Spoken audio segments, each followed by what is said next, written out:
Hey guys, I'm going to explain non-attachment as a spiritual practice and also how attachment to people, places, things as a story feedback loop that you have.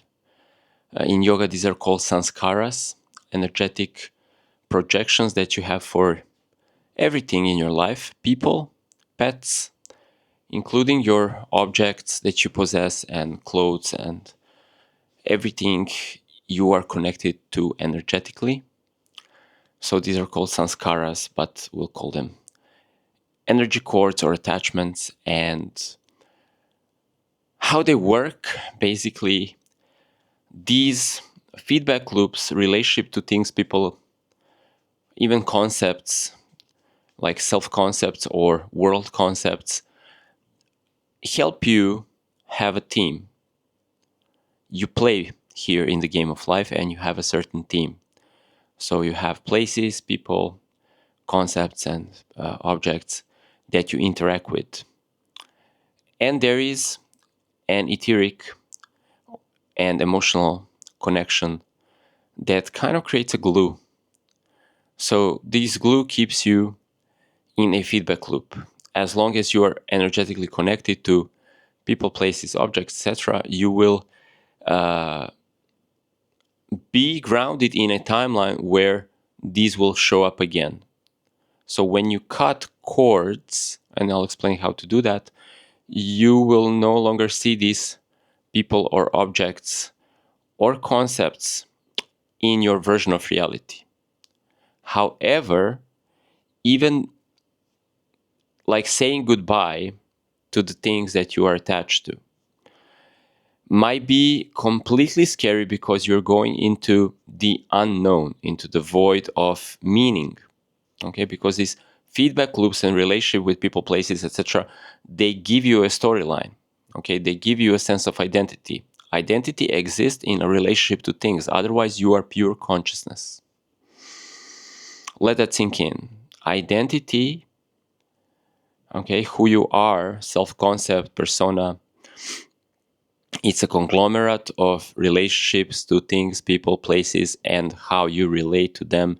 It makes up who you are. So when you're talking about manifestation, for example, and you want something new, well, you have to make place for that. Because that, as we have been told already so many times, already exists. Whatever you imagined, it already exists. However, you are subscribed by default into all these things that you have created sanskaras or etheric connections with. So the process of psychological death or ego defragmentation is basically saying goodbye to all of these things, which can be a little bit sad because your emotions work in a way where something that you have a connection with, even if it's not showing up, when it shows up, you're getting emotionally excited. The longer you don't see something that you have emotional connection with, when they show up or it shows up, you get more and more excited. I'll give you an example. I watch my doggie and she's rejoicing when she sees people that she knows. However, if somebody does not show up for several weeks and then she sees them after several weeks, she will go crazy. Okay? But if she does not see you for a year, she will flip. She will flip. She will be talking. She will be yelling when she will be jumping on you. So the level of rejoicing to some person that you have a connection with will be amplified because everything is oneness, right? But then it separates into parts and then these parts dance together. Everything is coming together and separating, coming together and separating. And when you separate from something, so you stay and that thing goes away, that's scary a little bit. Or it can be sad because rejoicing, rejoicing, rejoicing. Mwah, mwah, mwah. So whenever you're being separated from something, it's kind of scary. And the identity loses its meaning. So the personal construct that exists in relation with that person or thing or concept, if you let go of that, then you don't know who you are. So the ego is dying there. Or an aspect of that ego that was relating to that thing or a person is now dying. And that's uncanny, always. But then through cycles of life, you can learn that this happens and then you can hack it. And I will explain how. Okay. So everything that you are connected to is keeping you inside of a configuration of reality where these things, people, and concepts are showing up over and over again. And we call these habits or feedback loops. I'm just a second.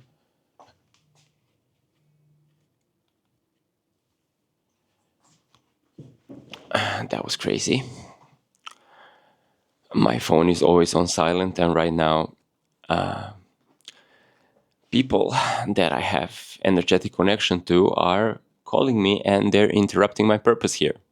You see how it works. And it's hard because to hang up or just like there is an emotional connection that I'm rejoicing to pick up the phone and say hello, but it is right now disrupting my purpose. So purpose and manifestation require sacrifice. And yeah, not very, from an emotional standpoint, not very nice. Now, how can we do this? Well, here's the technique. Instead of being, and if you say I want to change, it will be like an attack. The old timeline and all of these emotional connections, they will start literally trying to pull you, okay? Because reality wants to have you subscribe your awareness to these people, places, concept, things. And if you're starting to unsubscribe, they will start to jump at you. Just like this, like I have right now, my phone ringing in the middle of what I'm doing. And today I said, you know what? I'm going to go all in into doing this one thing. I'm going to go all in into my YouTube channel, and I'm going to move somewhere where I'm not disturbed and just focus on this all the time. And I made the decision, but now I would say also that the people and things that you have a connection to are not, in a sense, they are not people, okay? Because on a spiritual level or on a matrix level, it's all program.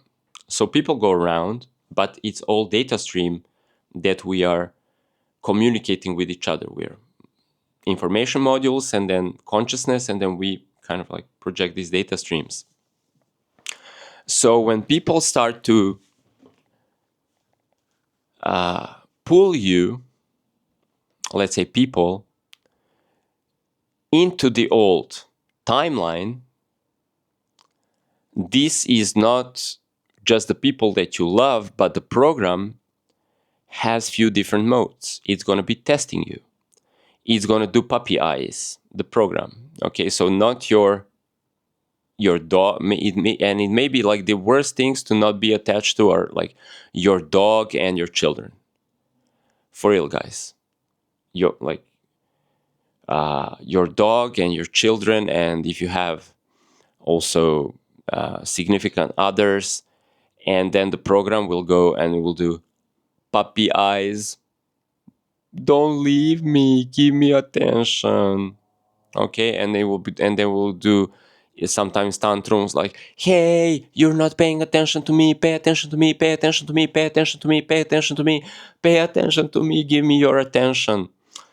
And it may test you even in this way. Let's say if you've seen the Matrix Part 4, Trinity is in a simulation having a family with like beautiful blonde children. Beautiful children, and it's all Matrix, but then it's keeping her glued into the role. So you want to move. And I'm not talking like you law of attraction, this is something you're going to manifest, something basic, like some lifestyle. You're going to modulate your lifestyle to be a little bit more different. Now I'm talking really, really, really walking with God, being able to die and resurrect yourself psychologically in the game of life with no freaking limitation. So this is not your, you're going to manifest a raise.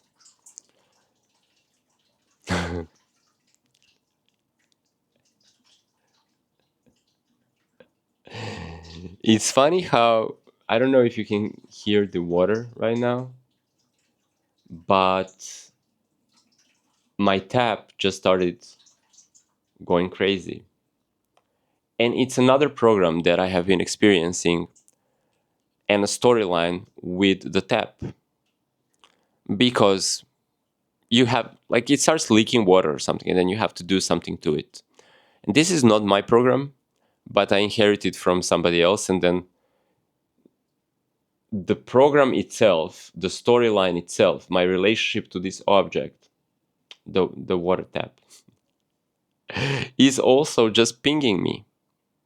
So everything here in the game of life wants to steal your awareness from you. Why? Because the awareness, so let's just say like this: life is a lap dancer, a very tantric analogy.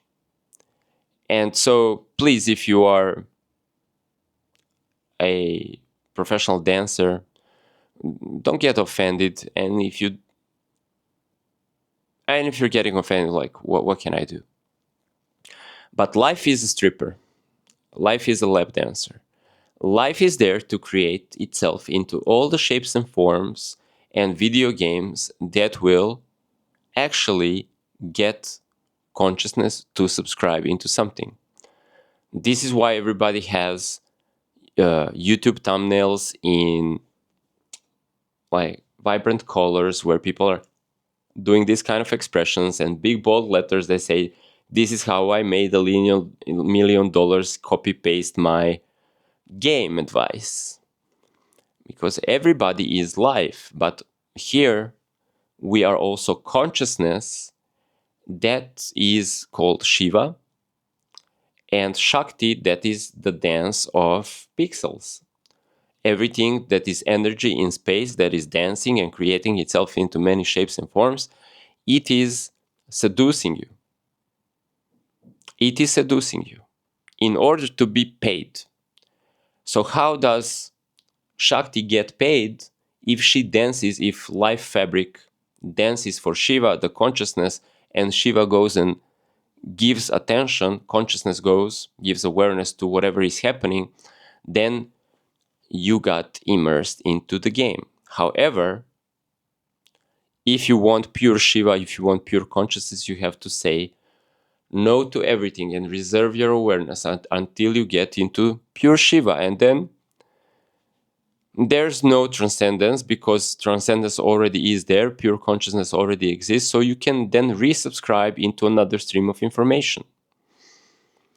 And when you know how to do this, then infinite timelines are available to you, always in the now moment. At any given now moment, you can surf infinite timelines from pure consciousness when you don't have your awareness invested already into all of these subscriptions, where identity is being built. And identity, I mean your ego, is a conglomerate of subscriptions. my relationship to this, my relationship to that, my relationship to this, my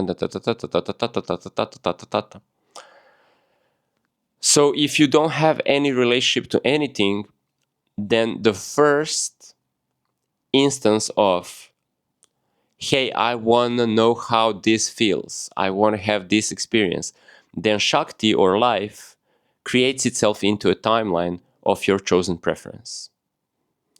So, truth about manifestation is you can have any experience that you desire. This is just the fabric of reality. However, you are invested into relationships that create feedback loops that are then edited as your timeline. So let's say you wake up and you have relationship to your morning ritual or hygiene. So you brush your teeth, then you want to stretch, then you want to go and have a coffee, then you want to do some work and maybe send some emails. Oh my God, I'm getting prosecuted here. That's just crazy. And the thing here is that my phone is always on silent because I really don't like to be disturbed, and this feels just annoying. But this emotional connection, because it's my pops calling me right now, and there is an emotional connection. There is things that we want to share. There is things that we want to say to one another. So you have to be able to shift your awareness to where you want to point it. And whenever you want to manifest your subconscious mind or external reality that is a reflection of your subconscious mind is going to prompt you. Is going, like, people are going to ask you to come and resubscribe into the old timeline. So there's nothing wrong with repeating your feedback loops if they are serving you. However, if you want something that is new and improved, or if you want something that in this current reality paradigm doesn't even seem possible, well, you have to let go of all the things that are not adjusted. Where you visualize yourself in that timeline, you are a different person doing different rituals, you're having different feedback loops. So basically, you are actually recycling, defragmenting your psyche, which is the conglomerate of all the feedback loops of all the things that you and people and circumstances that you're subscribed into. Okay? Now, in the future videos, I'm going to also talk how you can have relationships with people, spouses, children, pets, business relationships, but also be able to completely detach yourself. And it's just a spiritual hygiene. Here, I'm just going to mention that it is crazy where I've left people and circumstances behind and went into a completely different timeline arrangement. The same oversouls, okay, or the same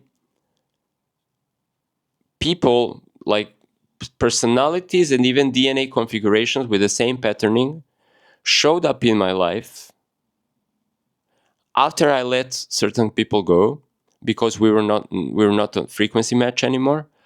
But they showed up as a different version. Okay, so from the oversoul, you have a fractal of incarnations. Like, let's say you and me are friends, and then, I don't know, you surpass me by your interests or your ability to grow, and we don't see each other anymore. However, in the next timeline where you go, there is a version of me, because universe is not a horizontal plane, Earth is not a horizontal plane. It is, well, it's a symphony of timelines that exist in many frequencies. So even on a horizontal frequency, there's infinite versions of me, but on a vertical, there is different frequency arrangements of what looks like me. Okay. And then if you go and move to on another continent and you see me, I might even be black or Chinese, or I might be just like, my hair might be blonde, my eyebrows might be blonde, my name might be Alex. You see? But the same temperament, the same oversoul, the same mood of expression, maybe in a different language, and you will know. So I see doppelgangers or duplicates of people that I had in my previous timeline. However, if I never, ever, ever got myself out of the previous timeline by psychologically dying or spiritually rebirthing myself and going into the next timeline, I would I wouldn't have an opportunity to actually see this, because it takes a death and a rebirth for a quantum jump, for a timeline shift. Also, it's interesting that I had certain attachment to things and I let go of most of my things, but then I decided to. So just a little story for the end of this video.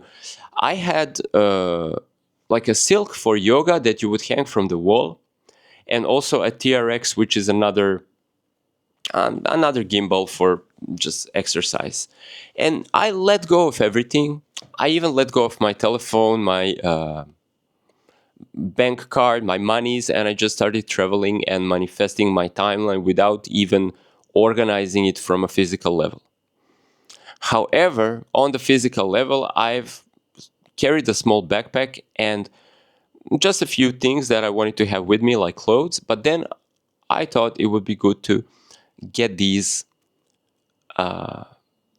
silk for yoga and my TRX, so this exercise equipment, and just carry it with me to another continent. And so I came somewhere to a very remote place on a remote island, and there was a gym there and there was nobody there. And I started to exercise at the gym and I was all alone. And guess what the gym had? It had the exact same yoga silk, same color, like exactly the same. And then it had exactly the same TRX, same color, same model, same everything. And also it had 20 copies of that yoga silk in the gym. And it had like 15 copies of that TRX. So I was there getting goofed. Okay, I was being goofed by life, by universe, by reality, architecture. Because here's me thinking I still need these things. And I'm not understanding yet that wherever you go, your timeline will contain everything that you have already defaulted. I'm using this word defaulted a lot. That means when you have become master of something and you have acquired something. Now, in the video games or many anime, that's I think called isekai. It's a type of anime where people go into a different reality, and usually it's video game realities like RPG video games, or they will go into another world, but worlds look like this. Like you open up a menu here and then you can load items. So just like in a video game, you don't carry physically items with you, but you have a menu and then you load your weapon, or you load your, let's say, recovery potion and stuff like this. So the 5D reality here is actually more like this. Since you are consciousness experiencing a timeline, nothing physically you need to possess on your personhood, because all the things that you have already played with and you have mastered and you have acquired, the items in the video game of life, you already own them. And you can load them into your timeline. You can load them into your timeline. Now you can also do a lot more things with that, but if you are on this level, check out my mentorship, Level Up Your Wizard, and we can go into these things in my one-on-ones. So I'm going to call my pops and see what he was so eagerly calling me about. In the meantime, you guys enjoy your day. Yeah, I'll see you soon.